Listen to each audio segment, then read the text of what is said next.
열어 기준금리를 10월에 이어 이달에도 연 2.75%로 유지했습니다.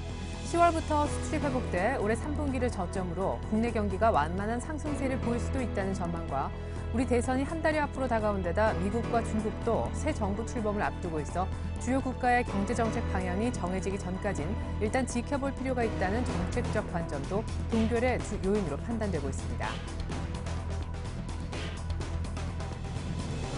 유럽중앙은행도 시장 예상대로 기준금리를 사상 최저인 0.75%로 넉 달 연속 묶었습니다. 지난 9월 ECB가 국채매입 프로그램을 시행하기로 결정한 이후 재정 위기 국가들의 금리가 안정적인 수준까지 떨어졌기 때문입니다. 한편 영국 중앙은행도 금리를 사상 최저인 0.5%로 44개월 연속 동결하고 양적 완화 규모를 3,750억 파운드로 유지한다고 얘기했습니다. 독일 재무장관은 그리스에 대한 구제금융 차기분 집행 결정이 다음 주 유로 재무장관 회의에서 이루어지지 않을 것으로 전망했습니다. 구제금융 차기분 지급 결정은 국외 채권단인 트로이카와 그리스 사이에 분명한 협정 체결이 필수적이라면서 이렇게 말했습니다. 한편 긴축안을 의회에서 막 처리한 그리스 정부는 오늘 12일 브뤼셀에서 열리는 유로존 재무장관 회의에서 315억 유로 규모의 구제금융 집행이 승인될 것으로 기대하고 있습니다. 중국의 10월 중 소비자 물가 상승률이 1.7%로 33개월 만에 최저를 기록했습니다. 이는 전문가들의 추정치 1.8% 안팎에 대체적으로 부합하는 수준으로 전달보다 0.2%포인트 낮아 두 달 연속 1%대로 안정됐습니다. 생산자 물가 지수도 2.8%로 8개월 연속 하락해 앞으로 물가 안정세는 이어질 전망입니다.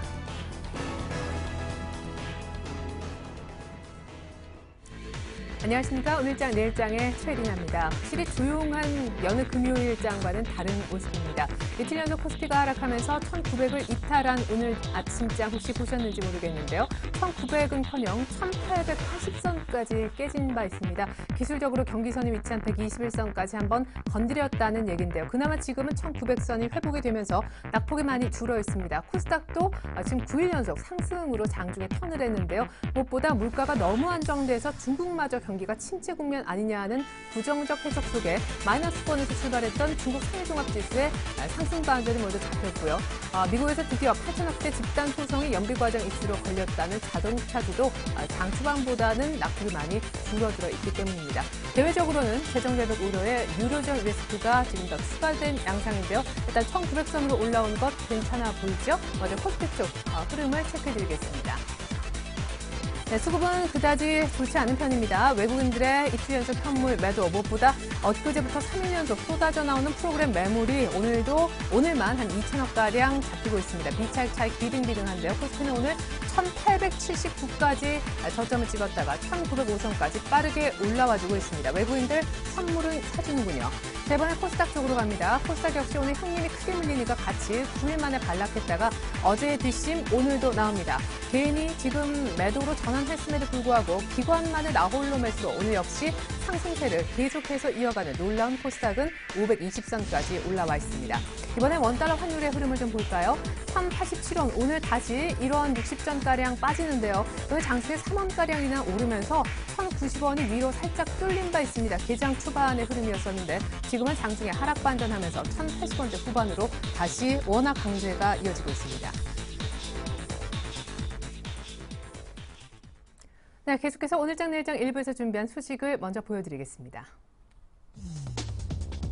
애널리스트에게 듣는다. 삼성증권의 임수균 연구원부터 만나보죠. 미국의 재정절벽 우려는 언제까지 지속될까요? 10일 유로존 재무장관 회의 앞서서 그리스 추가 구제금융 향방과 중국의 정권교체 이후 경기 부양에 관해 가질 수 있는 적절한 기대치도 알아보겠습니다. 이어서 SPM의 김영진 대표도 만나볼게요. 코스피가 9월 저점에 근접해 있습니다. 추세 하락의 신호일까요? 신저가가 나오는 대형주가 속출하는 장인데 중기 투자 전략의 기준, 포트와 연결지어 체크해보겠습니다. 주간으로 일주일 정도 보유했을 때 5% 수익 볼 수 있는 공약주, 동양증권 박현상 대리는 멜파스를 주목하고 있다고 하는데요. 앞서 3분기 어닝 서프라이즈에 이어 오늘 수급도 쌍끌입니다. 끝으로 동양증권 영업부의 권영문 차장과 함께 코스피 상승 추세는 이상무라는데 그렇다면 적절한 매수 가능 타이밍은 언제가 좋을지 마감 전략 측면에서 살펴보겠습니다. 또한 DPC로 현재 수익률이 11%, 지난주보다 배로 늘어났는데요. 단기 반등 구간일까요? 종목 AS도 해보겠습니다. 네, 먼저 여의도로 나갑니다. 오늘은 삼성증권의 임수균 연구원 만나볼게요. 안녕하십니까? 네, 안녕하십니까? 네, 유로 지원 이슈에 앞서서 미국의 재정 절벽 이슈에 대한 전망부터 듣고 싶습니다. 극단적인 상황까지는 안 갈 수도 있다고 하는데 어떻게 보십니까? 네, 네, 일단 뭐 미국 같은 경우 오바마 대통령이 재집권에는 성공을 했습니다만 하원 다수당을 지금 공화당이 장악을 하면서 여전히 좀 갈등 구도는 지속되는 양상으로 가고 있습니다. 지금 이제 재정위기와 관련한 양당 간 또 힘겨루기가 이제 본격화되는 양상이 전개될 것으로 생각을 하고 있고 이런 부분들이 좀 글로벌 증시의 불확실성으로 작용을 하고 있습니다. 현재 뭐 이 재정 절벽 관련해서도 가장 문제가 되는 부분은 감세안의 연장에 대한 부분과 그리고 이제 지난 8월에 합의했던 국방비 자동 지출에 관한 항목이 될 건데요. 뭐 이런 부분들 같은 경우는 사실 그 민주공화 양당 모두 좀 이렇게 제대로 양보하기가 힘든 상황들이기 때문에 일단 뭐 내년 1분기까지는 미국 재정 절벽에 대한 우려가 좀 지속될 가능성이 크다 이렇게 좀 판단을 하고 있고요. 이 부분이 좀 주가의 상단을 꾸준히 제약할 가능성에 대해서는 좀 이렇게 주의를 하실 필요가 있을 것 같습니다. 분기까지는 적어도 올해까지는 확실히 재정 절벽 얘기를 계속 들을 수밖에 없겠군요. 자, 그나저나 그리스 얘기 하루 전에 이제 긴축안의 의회 표결을 통과를 시켰는데 산 넘어 산인 것 같습니다. 독일 재무장관이 12일 날 재무장관 회의에서 그리스 구제금융 집행을 안 할 수도 있다고 하더라고요. 예, 일단 뭐 그리스 같은 경우는 뭐 국내 여론의 강한 반발에도 불구하고 이제 그리스 의회가 추가 긴축안을 가결을 했는데요. 그럼에도 불구하고 여전히 좀 유럽 주요 국가들은 그리스에 대한 추가 구제 금융에 대해서 상당히 좀 미온적인 태도를 보이는 것 같습니다. 현재 그리스 같은 경우는 지난 6월 이후에 2차 구제 금융 집행 부분을 전혀 지원받지 못하는 상황으로 지금 이제 현금이 이번 달 중으로 좀 고갈될 가능성이 크다. 좀 이렇게 우려들이 나오고 있는데요. 이 부분 같은 경우도 일단 뭐 다음 주로 잡혀 있는 EU 재무장관 회담에서 본격적으로 논의가 되긴 하겠습니다만 어쨌든 증시에는 상당히 좀 불확실성 요인으로 작용을 하고 있고 만약 그리스 디폴트가 현실화된다 그러면은 글로벌 증시 전반에 좀 단기 충격이 불가피한 국면으로 전개가 될 수도 있기 때문에 이 부분에 대해서 좀 경계 심리가 높아지고 있는 그런 상황으로 판단을 해볼 수가 있겠습니다. 네, 한편 18차 당대회를 막 이제 시작한 중국 얘기도 이어서 좀 여쭤보죠. 오늘 아직 산업 생산이라든가 고정자산 지표 결과는 안 나온 것으로 알고 있는데요. 오늘 물가 보니까 2달 연속 1%대. 충분히 경기 부양책을 펴기 굉장히 쉬운 환경이 벌어지고 있음에도 전반적으로 제조업 지표 등이 굉장히 좋아지니까 정권이 바뀐다고 적극적인 부양책이 나올까? 약간 필요성 자체에 의구심이 들기도 합니다. 전망 역시 들어보죠. 예, 일단 뭐 중국 정권 교체 이후에 좀 강력한 부양책들이 나오지 않을까 하는 기대감들도 좀 부각이 되긴 했었습니다만 일단 뭐 저희가 보는 관점에서 본다면은 뭐 2013년 같은 경우도 이제 시진핑 정권에서 좀 강력한 이전과 같이 강력한 경기 부양책이 나오기는 좀 힘들지 않을까라고 판단을 좀 하고 있습니다. 뭐 물가 수준을 봤을 때는 뭐 추가적인 통화 정책 같은 경우가 뭐 크게 부담되는 상황은 아니다라고 판단을 하고 있지만 중국 같은 경우는 좀 더 근본적으로 지금 경제 성장 체계 자체에 대한 좀 우려감이 많이 부각이 되고 있기 때문에 향후에는 좀 이런 부분들에 대한 구조조정 작업이 본격적으로 이루어질 가능성이 크고요. 특히 이제 중국 내에서 가장 문제가 되는 부분이 산업별 과잉 투자 이슈와 그 고정 투자를 중심으로 이끌어 왔기 때문에 부동산에 대한 버블 우려가 여전하다라는 점들이 좀 우려로 작용을 하고 있습니다. 좀 중국 정부가 중장기적인 경제 성장 모멘텀을 확보를 하기 위해서는 이런 정부 주도의 투자를 내수 중심으로 전환을 할 필요가 있기 때문에 뭐 향후에도 저희가 이제 기존에 기대했던 그런 강력한 형태의 경기 부양책 같은 경우는 좀 제한적인 형태가 될 가능성이 크고요. 향후에 나오는 부양책도 좀 소비 진작책 위주의 정책이 될 가능성이 크다 이렇게 좀 생각을 하고 있습니다. 네, 중국의 부양 기대는 좀 낮출 필요가 있고 미국 재정 절벽에 대한 우려는 내년 1분기까지 계속될 수 있고 그리스도 디폴트 선언을 할 수 있는 약간 시한폭탄의 존재로서 여전히 존재감을 보여주고 있는데 다행입니다. 그래도 오늘 1900의 지지력은 확인을 한 것 같거든요. 오늘도 여전히 장중에 상승으로 다시 돌리는 코스닥 쪽에서 해답을 찾아야 될지 궁금합니다. 마감 전략 부탁드릴게요. 예, 일단 뭐 재정 절벽과 유로존 우려와 또 이제 중국에 대한 기대감 약화라는 뭐 이런 여러 가지 악재들이 글로벌 증시 전반을 좀 괴롭히고는 있습니다만 이런 부분들이 좀 추가적인 급락세를 유발할 가능성은 여전히 좀 제한적이다라고 판단을 하고 있습니다.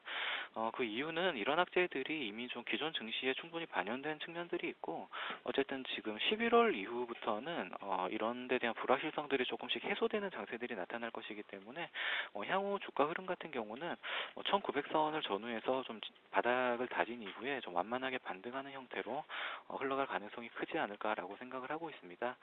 특히 지금 미국 경기 회복에 대한 기대감이 여전히 높기 때문에 IT 대형주들을 중심으로 한 매매 전략이 여전히 좀 필요할 것이다 이렇게 좀 생각을 하고 있고요. 좀 더 보수적인 투자를 원하는 투자자분들께서는 뭐 연말 배당을 노린 고배당주 중심의 투자 전략도 한번 생각해 보실 시점이 아닌가 판단을 하고 있습니다. 네, 그렇다면 낙폭과대 대형주에 대한 본격적인 매입 시기는 언제쯤이 좋을까요? 혹은 어떤 사실을 확인하고 들어가야 합니까? 예, 일단은 뭐 낙폭과대 대형주 중에서도 아까 말씀드린 뭐 IT 업종을 중심으로 좀 모멘텀이 살아있는 종목을 압축해서 좀 매매하실 필요가 있을 것 같고요. 낙폭과대 민감주에 좀 전면적으로 매기가 몰리는 시점은 그 미국 경제가 됐던 아니면 기업 실적이 됐던 좀 펀더멘탈 측면에서 의미 있는 개선세가 확인된 이후가 될 가능성이 크다라고 생각을 하고 있는데요. 사실 이 부분 같은 경우는 좀 구체적인 숫자로 확인하기까지는 좀 시간이 걸릴 수밖에 없지 않을까 생각을 하고 있습니다.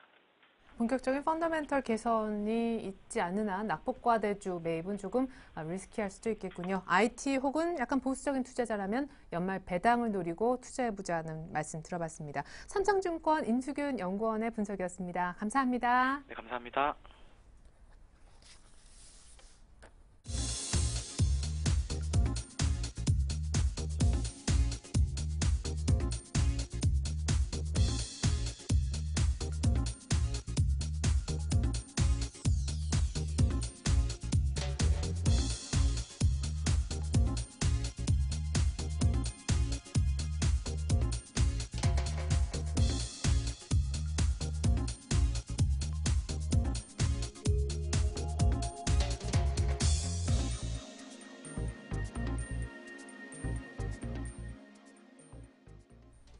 네, 오늘 굉장히 좀 다양한 의견이 나왔던 것 같습니다. 1900 지지력 확인에 이어서 단기 대응 혹은 종목 위주의 대응, 아예 낙폭과대주를 보지 말자 이런 아주 공격적인 의견도 받아봤는데 오늘은 이 가운데 SPM의 김영진 대표님 만나보도록 할게요.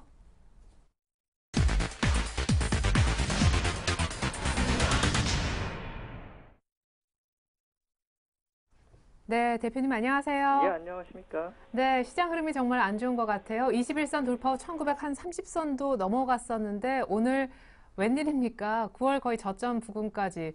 뉴욕 증시도 많이 좀 망가진 것 같고 어제 옵션 만기 거치면서 오늘까지 수급도 안 좋은 것 같네요. 예, 미국 쪽의 흐름을 보면 사실 주식을 못할 모습이다 이렇게 봐야 될 테죠. 우리 시장은 또 오늘 아침에 좀 과하게 반응을 한 그런 모습이고요. 왜냐하면 어제 야간 선물보다는 훨씬 더 깊게 빠지는 그런 모습을 보였기 때문에 오늘 오전에 빠진 폭은 좀 과하게 반영이 됐다 이렇게 볼 필요가 있어 보입니다. 최근 박스권에서 가장 낮은 지수들을 오늘 아침에 기록을 했었고요. 또 종합지수가 9월 전저점에 근접했다가 반등하는 그런 모습이었습니다. 코스피 200 지수나 선물로 봤을 때는요. 이미 전저점 아래까지로 내려갔다가 반등한 모습입니다. 그러니까 종합지수는 9월에 저점 이내에서 반등을 했는데 코스피 200 지수나 선물 지수가 그렇게 더 내려갔었다. 그러니까 더 약했었다. 상대적으로 더 약했었다. 이 얘기는 뭐냐면 시장의 중심부 역할을 하는 대형주, 특히 코스피 200 종목들이 더 많이 떨어졌었다. 이렇게 보는 것이죠. 최근에 부진함이 더 심하다. 이렇게 보면 되겠습니다. 특히나 오늘 같은 경우 이제 오전에 안 좋았을 때 따져보면은 이 신저가를 기록하는 종목이 코스피에서만 한 30개가 넘게 나오는 그런 모습이었습니다. 또 그러한 종목들이 거의 다 대형주였고요. 시장이 전저점을 낮춘다는 점, 또 저점이 높아지지 않고 반대 방향으로 간다는 것은 결국 중기적인 관점에서 봤을 때 기술적으로 악화되는 상황으로 봐야 되는 흐름이고요. 물론 반등이 나와서 지금 다시 거의 원위치되는 그런 모습이 보이고 있는데 장중에 보인 모습을 무시할 수는 없다 이렇게 말씀을 드리겠습니다. 또 이렇게 크리티컬한 그런 지수대까지로 접근했는데 수급이 별로 그렇게 좋아지지가 않고 있죠. 지금 외국인 쪽에서 매수가 들어오는 건 선물 쪽 매수가 한 3천 계약 정도 들어오는 것인데 어제 매도한 거에 비하면 아직도 많이 적죠. 한 절반 정도밖에 안 되는 것이죠. 어제 한 5천 계약 나왔으니까요. 그렇다고 본다면 9월 동시 만기 이후에 선물 누적 포지션 외국인 쪽에서 쌓아놓은 게 한 2만 1천 계약 정도 어제 증가를 했기 때문에 오늘 뭐 3천 계약 들어온다 하더라도 아직도 18,000 계약 정도가 있는 것이고 항상 2만 계약에서 2만 5천 계약까지 정도 늘어날 수 있다라고 관점에서 본다면은 뭐 나올 만큼 다 나왔다 볼 수도 있겠지만 이렇게 누르는 힘이 강한 상황에서는 반등의 힘이 제한적일 것이다 이렇게 볼 수밖에 없는 것이죠. 어제 단순히 옵션 만기일에 맞춰서 매도를 해서 수익 극대화를 누렸다 이렇게만 볼 수 없는 상황이고요. 어제 선물 매도에 대해서요. 기술적으로 중기적 저점을 이탈하는 그런 상황에서 수급의 악화가 이렇게 무겁게 진행된다라고 한다면 단기적으로 많이 내린 것은 사실입니다. 하지만 반등이 플러스로 돌아서서 강하게 또 나타난다, 더 이어간다, 아니면 뭐 바닥을 다지고 뭐 1950선을 향해서 간다. 이런 식으로 또 시장을 해석하기는 힘들다 이렇게 봐야 될 테고요. 시장의 어려운 모습이 조금 더 지속될 수 있다. 이런 관점으로 지금 기술적 지표하고 수급을 이해할 필요 있겠다 이렇게 말씀을 드리겠습니다. 네, 무엇보다 주가 차별화가 내부적으로 너무 심한데요. 아까 코스피 200과 선물 중심으로도 얘기를 해주셨지만 최근 요 며칠 빠지면서 대형주의 타격이 상당했습니다. 뭐 전일 GS건설, 뭐 NC소프트 이렇게 어닝 쇼크로 대형주가 빠지니까 사실 답도 없어 보여요. 이 앵커님 말씀하신 대로 3분기 실적 시즌이 참 이 종목별로 봤을 때는 극단적인 현상으로 이어지고 있다 이렇게 생각이 됩니다. 왜냐하면 보통 실적 시즌에 나타나는 현상이 주가 차별화가 심한 것은 사실입니다. 근데 이렇게까지 나타나는 현상은 별로 없었기 때문입니다. 신저가로 막 이렇게 진행이 되지는 않기 때문에 그 말씀을 드리는 것이고요.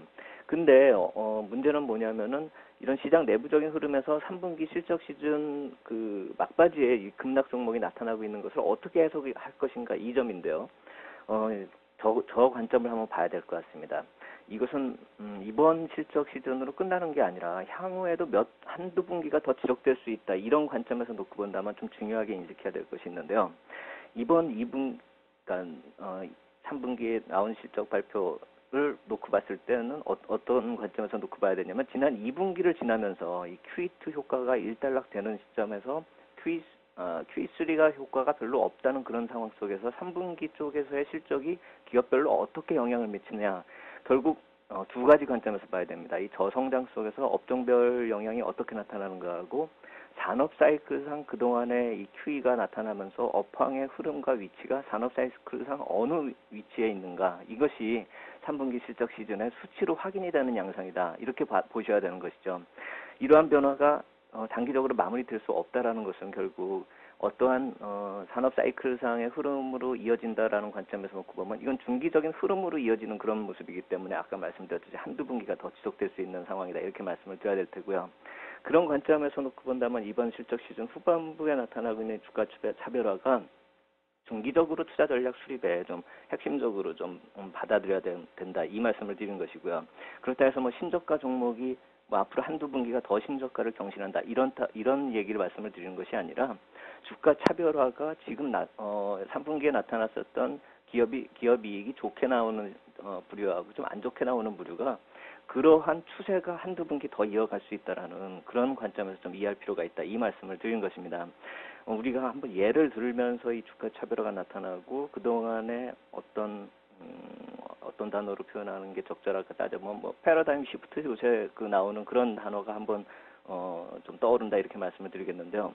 그런 관점에서 비교될 수가 있는 것이 한 두 가지 부류에서 한번 생각을 해볼 필요가 있습니다. 수출 쪽하고 내수주 쪽하고 이렇게 나눠서 좀 생각을 해볼 필요가 있는데요. 수출 쪽에서 놓고 본다면은 IT하고 자동차가 한번 비교가 될 수가 있겠죠. 환율 효과에 대해서 이렇게 좀 부작용이 좀 차별적으로 좀 나타나고 있다 이렇게 볼 필요가 있어 보입니다. IT 같은 경우는 부정적 요인이 좀 상대적으로 좀 작은 영향을 미치고 있고 실질적으로 주가에 그렇게 반영이 되고 있다 이렇게 볼 수가 있겠죠. 또 신제품 같은 경우가 계속 나오고 있기 때문에 어떤 산업 사이클상으로 계속 리딩하는 그런 업종으로서 입지를 구축할 수가 있는 것이죠. 근데 문제는 같이 우리 시장을 끌고 왔었던 자동차 쪽이 지금 무너지고 있다라는 점이죠. 한번 오늘 같은 경우에 나타난 그 모습은 리콜 문제가 좀 이슈가 되고 있는데요. 저는 이것을 리콜만의 문제는 좀 아니라 이렇게 생각이 되는 이유가 지난 주말에 2월 스트리트저널 보도자료를 한번 찾아보면은 우리가 이제 보통 그 당시에 리콜 문제가 나왔었는데 그 당시에 또 하나의 보도자료가 나온 게 뭐냐면 미국에서의 그 자동차 회사별로 마켓 쉐어가 좀 구체적으로 나왔는데요. 이 한국 차들, 그러니까 현대 같은 경우는 2달 연속 감소 추세로 들어섰다는 것이죠. 판매량과 MS 자체가요. 그리고 더 중요한 것은 많이 팔린 차 탑 20, 그러니까 20종류의 자동차 종류를 뽑아봤더니 지난 분기보다 이 자동차 판매 대수가 줄어든 것은 현대 소나타만 유일하다는 것이죠. 19개 차종이 다 증가를 했다는 것이죠. 결국 마켓이 커지는데 현대 소나타만이 좀 덜 팔렸다. 더 안 팔리고 있다. 이렇게 보셔야 되는 것이죠. 또 한번 그 빅5라고 놓고 볼 수 있는 GM이나 포드나 크라이슬러나 토요타, 혼다 이쪽이 다 10% 안팎의 점유율을 유지하고 있는 가운데에서 현대, 기아차 이쪽이 좀 마켓시어가 많이 줄어들고 있다는 거죠. 많이라고 하는 것은 그동안의 성장세가 꺾였다. 이렇기 때문에 많이라는 표현을 쓰는 것이죠. 우리는 보통 현대하고 기아차를 합쳐서 빅5 안에 우리가 들어간다 이렇게 생각을 하지만 미국에서의 집계에서 빅5 안에는 현대하고 기아차는 없습니다. 하여튼 이러한 추세적인 여파이 좀 안 좋아지는 그런 양상들, 이런 요인이 부정적으로 주가에 미치고 있다는 점, 이 점을 좀 무시해서는 안 된다. 단순히 리콜만의 문제는 아니다. 이렇게 말씀을 드리겠고요. 또 하나는 중국 시장이 대안으로 나타날 수가 있는데 이게 대규모 투자를 했다는 점에서 놓고 본다면 불확실성 요인 중에 하나죠. 지금 현대차 같은 경우가 부채 규모가 뭐 40조가 넘어가는 그런 상황이기 때문에 지금 저런 리콜 문제로 인해서 영업이익이 감소되는 것이 우습게 볼 일은 아니다. 이렇게 다시 한번 말씀을 드리겠고, IT하고 자동차 쪽의 비교는 한 이 정도로 마무리를 하고요. 또 하나 내수주 쪽을 한번 살펴보겠는데요. 내수주 쪽에서 유통업종이 최근에 좀 이 주가 흐름이 좀 차별화가 극단적으로 나타나고 있습니다. 오늘도 이 롯데쇼핑 같은 경우가 좀 안 좋은 소식 나오면서 좀 안 좋게 주가가 많이 내리고 있는데요. 백화점이나 할인점의 성장성이 쇠퇴가 되고 있다는 점, 이 점이 가시화가 되고 있다는 것이죠. 신세계 같은 경우나 그 성장성이 쇠퇴되는 것이 가시화되면서 센트럴시티 인수하는 그런 모습이 나타났고, 롯데쇼핑 같은 경우가 하이마트 인수하는 그런 모습 나타났었죠. 이러면서 또 주가는 신저가 흐름으로 들어갔는데, 이 신저가 흐름의 유통업종을 상대적으로 비교할 수 있는 것이 홈쇼핑입니다. 홈쇼핑 같은 경우는 신고가 흐름으로 진행이 되고 있죠. 결국 아까 IT하고 자동차는 업종별로 좀 차별화가 심화될 수가 있는데, 이 내수주 쪽에서는 업종 내에서도 차별화가 될 수 있다는 이 점을 보셔야 된다는 것이죠. 결국 산업 사이클상 턴어라운드 관점에 놓여 있는 업종을 골라야 되는 것이고, 그 업종 내에서도 차별화되는 것을 한번 인식을 한 다음에 또 종목을 골라야 된다. 이 말씀을 덧붙여 말씀을 드리겠고요. 3분기 실적 시즌 발표에 나타난 그 주가 차별화는 이러한 점들을 실전에 어떻게 적용해야 될지, 앞으로 한두 분기가 더 이어진다라고 했을 때 종목의 숫자를 얼마만큼 줄여야 되고 우리가 어떤 쪽으로 집중을 해야 될지, 그 점을 이번 3분기 실적 시즌에서 어느 정도 시장이 말해주고 있다. 이렇게 말씀을 드릴 수가 있겠습니다. 네, IT와 자동차를 또 수출주 안에서 내수주에서는 백화점과 홈쇼핑을 이렇게 또 분석을 해주셨는데, 그러면 지난주에 얘기하셨던 1900 이하에서는 소위 지수 관련 대형주, 이렇게 인덱스로 그냥 시총 비중 정도로 담아보는 전략도 조금은 위험할 것 같다 하는 생각이 듭니다. 역시 이제 주 중반에 메시지 주셨던 대로 신고가 내는 종목의 눌림목 공략이 훨씬 더 유리해 보이는데 아직까지는요. 저도 그렇게 생각이 됩니다. 인덱스 투자는 전에도 말씀드렸듯이 좀 제한적으로 접근할 필요가 있겠다 이렇게 말씀을 드려서, 그 IT나 화학 쪽, 결국 이 화학이나 정유 쪽이 이 턴어라운드, 산업 사이클상 턴어라운드 관점에서 접근을 하는 그 관점이기 때문에 어느 정도 편입을 하자 이 말씀을 드리는 것이고, 이 산업재라고 해서 뭐 기계나 철강, 조선 이쪽의 것을 같이 포함하는 것이 아니라는 말씀을 한번 다시 드리겠습니다. 괜히 인덱스라고 해서 IT나 화학 쪽으로 접근하자는 것이 많이 낙폭과대로 인해서 또 다른 업종 쪽으로 번져나가서 종목을 고르자, 이런 식으로 해석이 되면 안 된다라고 말씀을 드리겠고요. IT나 화학 같은 경우 시가총액 비중 정도 한 20%씩으로 접근하는 게 맞겠다라고 말씀을 드리겠고, 아까도 말씀드렸듯이 IT 같은 경우 환율 영향 제한적이고 신제품 같은 것이 계속 나오고 있다는 그 점에서 놓고 봤을 때 리딩 업종으로 계속 보셔야 된다는 것이죠. 그리고 턴어라운드 관점에서 화학 정유 쪽을 보자는 것이고요. 그리고 앵커님 말씀하신 대로 가장 중요한 것이 이 신고가, 개별 재료 이쪽을 좀 보셔야 된다는 것입니다. 이쪽이 앞으로 글로벌 산업 쪽이 변화되는 것을 그대로 주가가 나타내고 있다. 이렇게 보셔야 되는 것이고요. 중국 경제 쪽을 연관성 지면서 이 신고가 내는 그런 경우가 많거든요. 결국 중국 경제라고 놓고 봤을 때 산업재 쪽으로 미치는 긍정적인 영향보다도 앞으로는 소비 활성화 쪽으로 보시는 게 맞겠다. 이렇게 말씀을 드리겠고, 정권이 바뀐다 해가지고 8% 성장 바로 진입할 수 있는가, 이 점을 한번 다시 놓고 본다면은 중국이 이미 커진 나라라는 걸 보셔야 됩니다. 몸집이 커지면 성장률을 조금 높이는데도 투입되는 자본이 예전 같지가 않게 훨씬 더 크게 소모된다는 점, 그 점을 보셔야 되고, 그렇기 때문에 정책적 효과의 한계성도 인식해야 된다는 것입니다.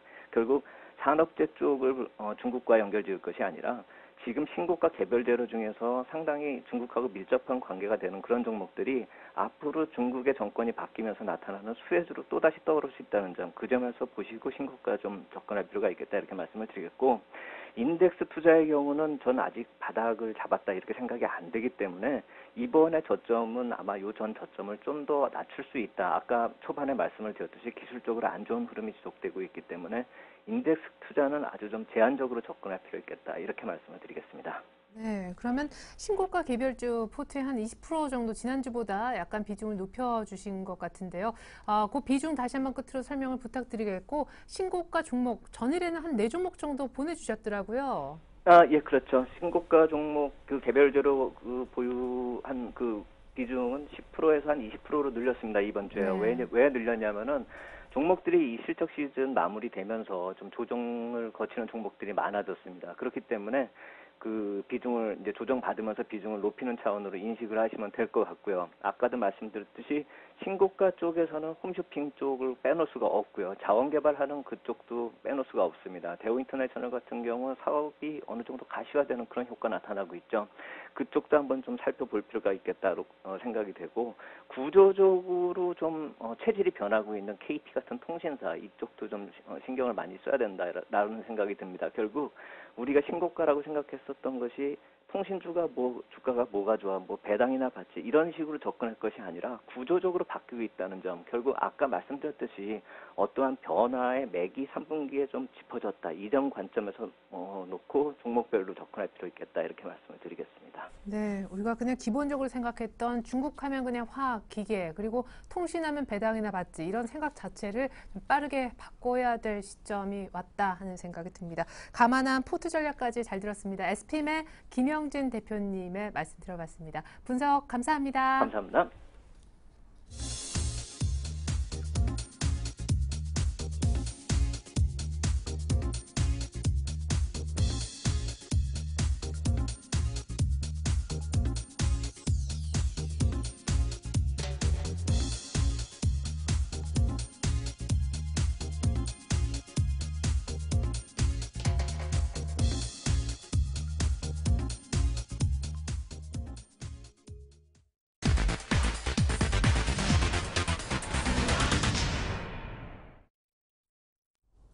안녕하세요. 주간 5% 공략주 김보람입니다.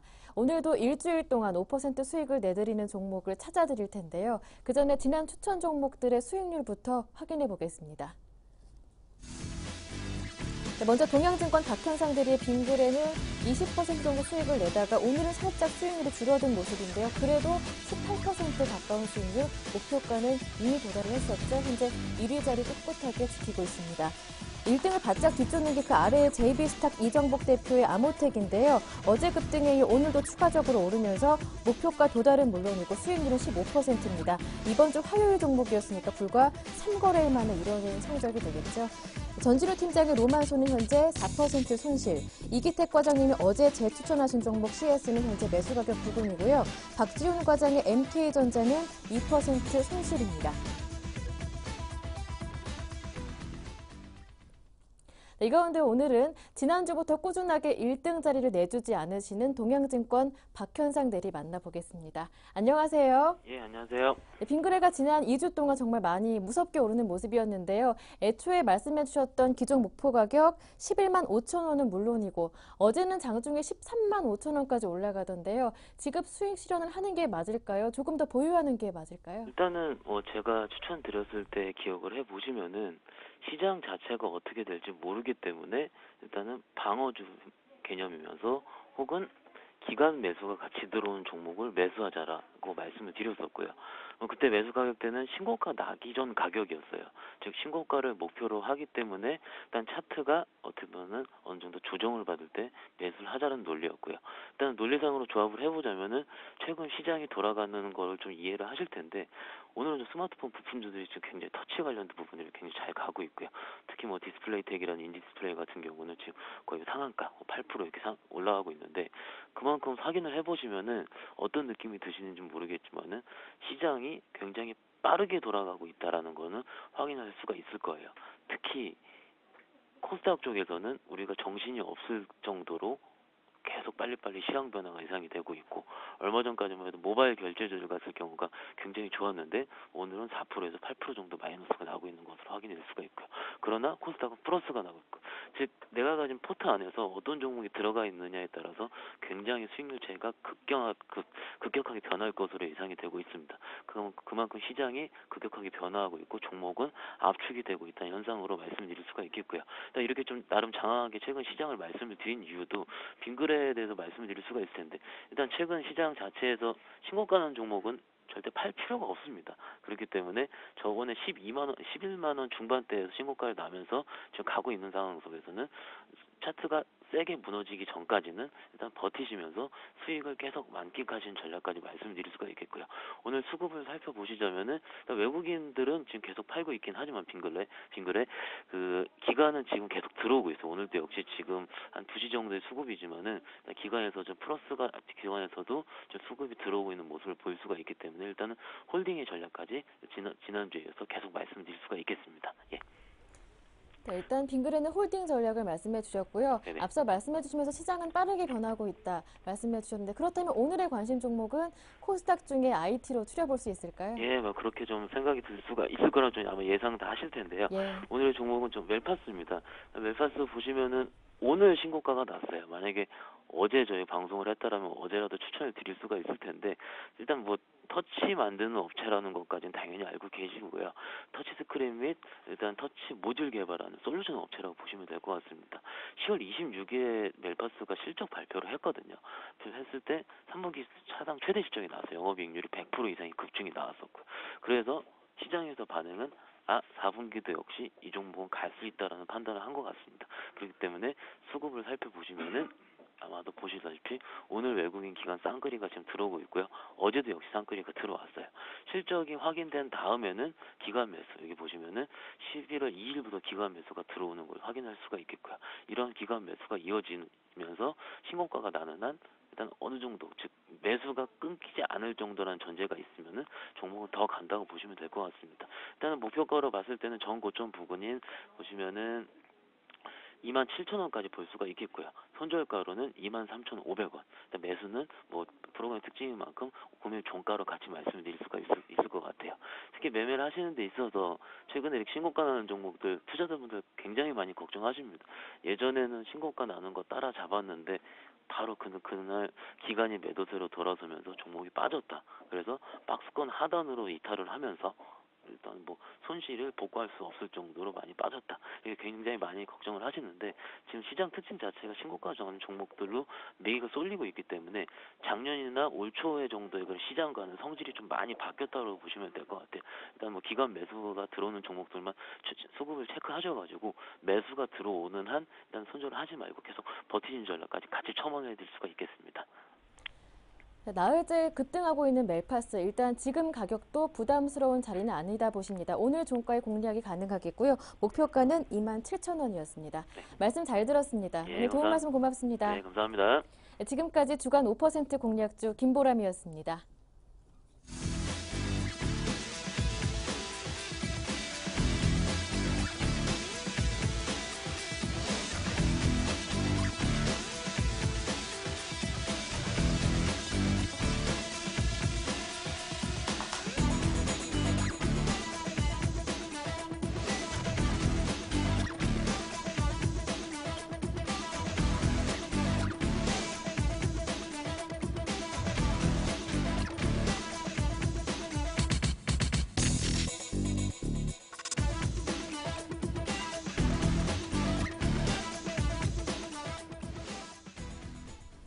네, 중국 10월 산업 생산 이제 막 속보 나오는 것 같습니다. 지표 좀 체크를 해 주셔야겠는데 1년 전보다 9.6% 정도 늘어났습니다.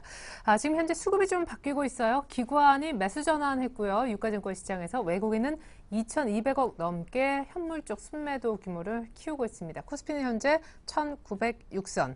자, 다시 한번 마감 전략을 좀 세워볼까 하는데요. 동양증권의 권영문 차장님 모시고 얘기 나눠보겠습니다. 안녕하세요. 네, 안녕하십니까. 네, 지난주에 상승 흐름이 꺾이지 않았다라고 하시면서 그 이후로 미국 대선의 리스크 감소와 또는 그리스의 어떤 해결 기대감을 얘기하셨는데 대선 치르고 나서 지금 더 빠지고 있고 그리스도 다시 문제가 되고 있는데 그래도 원래 비율을 유지하시는지 전략 부탁드릴게요. 네, 이번 주 상당히 큰 이슈가 있었죠. 미국 대선이라는 커다란 이슈가 있었는데요.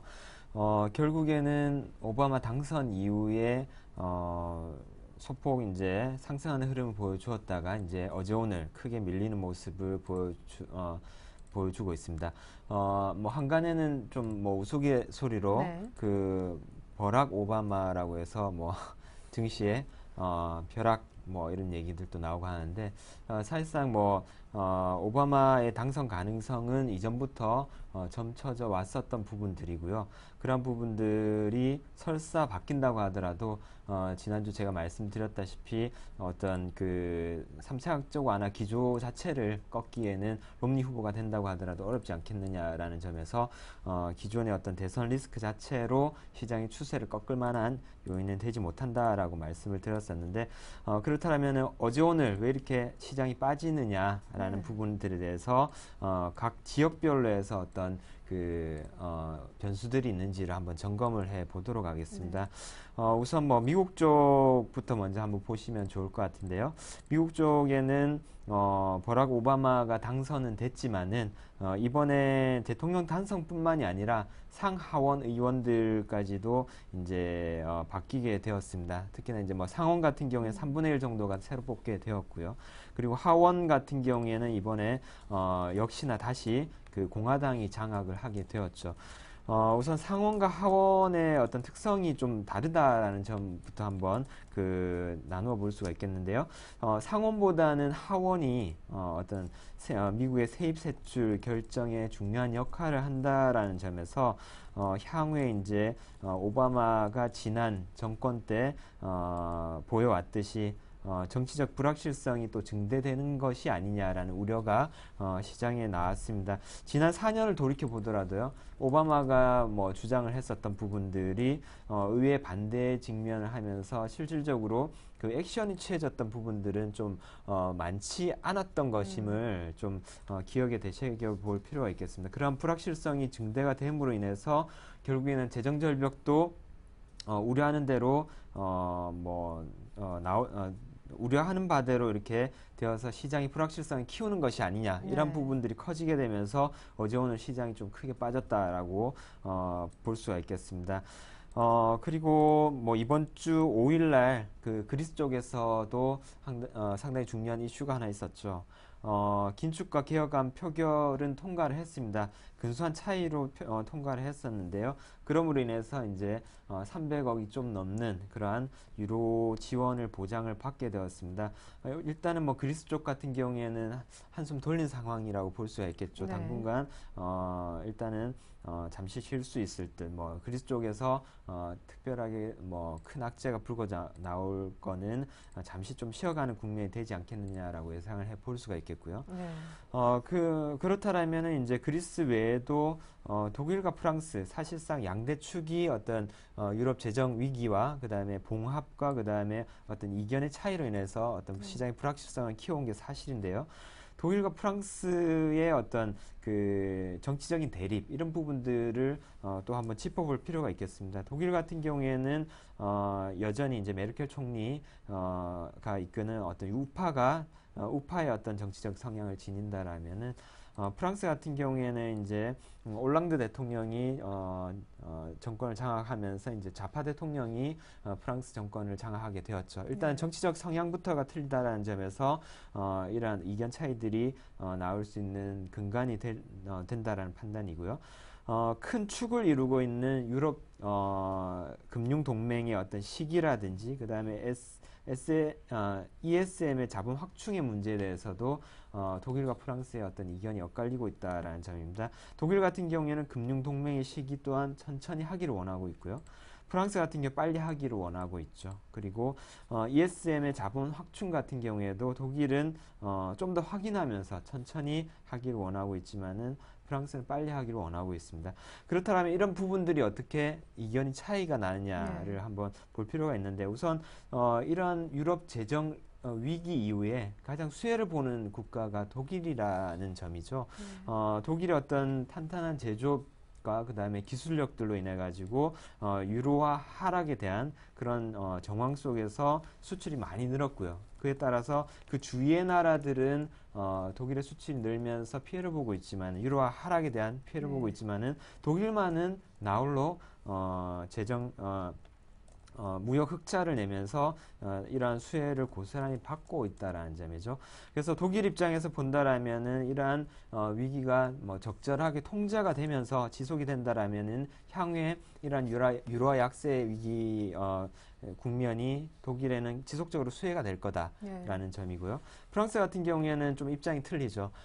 프랑스 같은 경우에는 물론 독일에 이어서 2위의 국가이긴 하지만은 유로화 위기가 좀 지속이 될 때 이탈리아에 이어 프랑스까지도 좀 이렇게 타격을 볼 수 있는 그런 상황이기 때문에 이러한 위기들을 빨리 해결하고 싶은 그런 속내가 있을 겁니다. 따라서 뭐 이러한 유럽 재정 리스크 이후에 독일과 프랑스의 이견 대립, 결국엔 동상이몽, 생각이 다르다라는 부분이고, 결국에는 다른 꿈을 꾸고 있다라는 점인데요. 이런 부분들로 인해 가지고 유럽 위기는 좀 더 오랫동안 지속될 가능성은 높다라고 판단해 볼 수가 있겠습니다. 그렇지만은 유로화 자체가 붕괴되는 그런 위기를 맞게 된다면 독일 또한 무사할 수 없고 이러한 수혜를 결국에는 유로화 때문에 얻는 것이기 때문에 결국에는 유로화가 붕괴되는 그런 위기는 없다라는 점에서 뭐 적절한 위기와 그 다음에 봉합이 되는 그런 선에서 유럽 재정 리스크는 시간이 가면서 이제 사그라들 그런 국면으로 갈 가능성이 높다라는 점에서 결국에는 이번 하락의 대부분의 어떤 영향을 미치는 부분들이 오바마의 정치적 불확실성 증대로 인한 재정 절벽에 대한 우려가 또 시장의 대두가 되었다라는 영향이 가장 큰 것 같습니다. 따라서 상승 추세 여전히 꺾이지 않았다라는 기조 유지하고요. 매수 및 홀딩 전략 제시해드리겠습니다. 지금의 하락의 원인이 결코 실물 경기의 하락에 대한 데서 원인이 아니다라는 점이죠. 그래서 이러한 부분들 일시적이라 보고요. 결국에는 상승 추세 일정 부분 조정받고 난 다음에 기간 조정과 그 다음에 가격 조정 일부분 이후에 다시 시장은 상승 추세로 접어들 거다라고 예상을 하고 있습니다. 네. 좋아요. 지금의 어떤 시장의 대외 악재들이 펀더멘털에 영향을 줄 만한 그런 악재는 아니어서 여전히 홀딩 혹은 매수 관점을 유지한다라고 하셨는데 자, 근데 지금 기업별로는요, 이번에 3분기 얼마나 장사를 잘했나 하고 성적표를 보니까 확실히 뭐 어떤 이유에서건 타격이 있었던 기업들은 주가가 말을 해주고 있는 것 같습니다. 앞서서 우리 SPM의 김영진 대표님 말씀 중에 제가 크게 공감했던 부분은 지금 신고가를 치고 있는 종목들은 참 새롭고요. 지금 신저가를 치고 있는 대형주들은 우리가 언제쯤이면 가겠지 하고 기다리고 있는 종목인데 기다리는 대형주들은 올라오지 않고 아직 적응을 못하고 있는 쪽이 계속 신고가를 낸단 말이에요. 어떻게 투자를 해야 됩니까? 어느 쪽으로? 네, 종목별 차별화가 좀 극심하게 나타나고 있는 상황이라 볼 수가 있겠습니다. 이유는 이렇습니다. 미국 쪽 시장 같은 경우에도 가장 시가총액을 크게 차지하는 부분이 IT와 그리고 에너지 쪽이라고 볼 수가 있겠죠. 우리나라 같은 경우에도 비슷한 상황인데요. 기본적으로 어떤 최근에 시가총액 상위 종목들 가운데서도 빠지는 쪽의 어떤 특성들을 본다라면은 조선이라든지 어떤 경기 호황에 대한 그런 수혜주들입니다. 물론 또 중국의 어떤 중국 관련주하고도 많이 엮여 있죠. 뭐 자본재 이런 부분들이 주로 차지를 하고 있는데요. 그래서 이번 주 말 들면서 건설주들 같은 경우에도 큰 폭으로 빠졌었고요. 그렇지만은 IT 관련주들의 흐름들을 본다라면 이와는 좀 동떨어져 있는 그런 모습들을 볼 수가 있겠습니다. 미국 같은 경우에도 애플 이 시가총액 비중이 상당히 높은 것과 그 다음에 최근 들어서 이제 어떤 삼성전자를 위시한 IT 디바이스 기기들을 만드는 네. 업체들, 그리고 그 예하의 부품 업체들 이런 쪽으로는 사상 최대 실적을 갱신하면서 상당히 좋은 모습들을 보여주고 있죠. 특히나 이번 주는 아바텍이라는 신규 종목 상장을 하게 되면서 디스플레이 슬리마, 패널 슬리마, 식각 이런 업체들에 상당히 곽강을 받고 있는 그런 모습들입니다. 따라서 이러한 최근 들어서의 어떤 그 실적 증가하는 모습들의 공통적인 특징들을 본다라면은 어떤 미국 시장, 미국의 거대 소비 시장을 두고 연말 소비 시즌을 앞두고 어떤 3분기 실적보다 4분기 연말을 앞둔 실적들이 증가할 수 있는 기대감이 있는 종목들이라고 공통점을 좀 압축해 볼 수가 있겠습니다. 그 예하의 IT 종목들이 들어갈 수가 있겠고요. 뭐 화장품이라든지 이런 소비재 종목들이 들어갈 수 있을 것 같습니다. 산업재와는 상당히 대별된 그런 흐름들을 시장에서 시그널을 주고 있다라고 판단이 됩니다. 네, 실적 그리고 늘어나는 소비. 중국도 이제 키워드가 소비 쪽에 맞춰져야 될 것 같습니다. 그렇다면 기존 포트폴리오에 어떤 종목들이 담겼을까요? 수익률 보면서 AS 이어서 받아보겠습니다. 권영몽 우리 차장님의 그런 포트입니다. LG전자, SBS 콘텐츠허브, DPC. 비중은 순서대로였네요. 자, LG전자는 지금 수익률이 얼마일까요? 78,000원대 거의 왔습니다. 목표가 거의 다시 도달했는데 10%대, SBS 콘텐츠허브는 20%대, DPC가 지난주보다 딱 2배 이상 불어났네요. 자, AS DPC부터 들어볼까요? 네, DPC 상당히 좋은 자리에 있습니다. 지금 이평선 위쪽에 저항을 받고 그 다음에 또 아래로는 또 아래쪽 지지를 받고 있는 그런 상황인데요. 이번 주 들어서 두 번의 큰 양봉이 나면서 상당히 센 반등이 나왔습니다. DPC의 어떤 비교업체로 볼 수 있는 에이티넘 인베스트먼트라든지 그다음에 여타의 창투사들 시가총액이 빠지게 되면서 특히나 그 빠지는 상황하에 어떤 코스닥 지수 하락도 영향을 미쳤으리라고 생각이 됩니다. 하지만은 이 종목 창투사 종목들 가운데서는 가장 그 운용하는 자금이 큰 스틱 인베스트먼트의 지분을 100% 들고 있는 그런 부분들이 향후에 시장이 좀 더 알려지고 한다라면은 역시나 1위에 대한 프리미엄 여전히 유지할 것이라 판단이 되고요. 목표가 3,385원까지 지속홀딩 수익 극대화 전략 제시해드리겠습니다. 네, LG전자 쌍봉에서 밀리나 했는데 오늘 다시 오르네요. 네, 대표적으로 스마트폰 모멘텀으로 추천을 드렸었는데요. 스마트폰 쪽에서 그 사업 부문에서 적자의 석자 전환이 된다라면 상당히 주가에 미치는 파급력은 굉장히 클 것이라고 생각이 됩니다. 기본적으로 백색 가전 쪽에서 이익을 꾸준하게 쌓고 있는 기업이기 때문에 스마트폰 쪽만 적자의 석자로 돌아선다라면 거기에 대한 기대감 충분히 가능할 것 같고요. 목표가 78,700원 여전히 유지하도록 하겠습니다. 얼마 남지 않았습니다. 좀 더 홀딩하면서 수익 극대화 전략 제시해드리겠습니다. 네, 감사합니다. 지금까지 동양증권 권영문 차장님의 도움 말씀 들어봤습니다. AS까지 잘 들었습니다. 네, 감사합니다. 네, 오늘 출렁임이 큽니다만 1900선 유지하면서 종가 마무리 지을 것 같습니다. 현대차 외국인들의 매수 속에 마이너스 4%대에서 플러스까지 보여주네요. 잠시 종가 들고 2부로 다시 오겠습니다. 고맙습니다.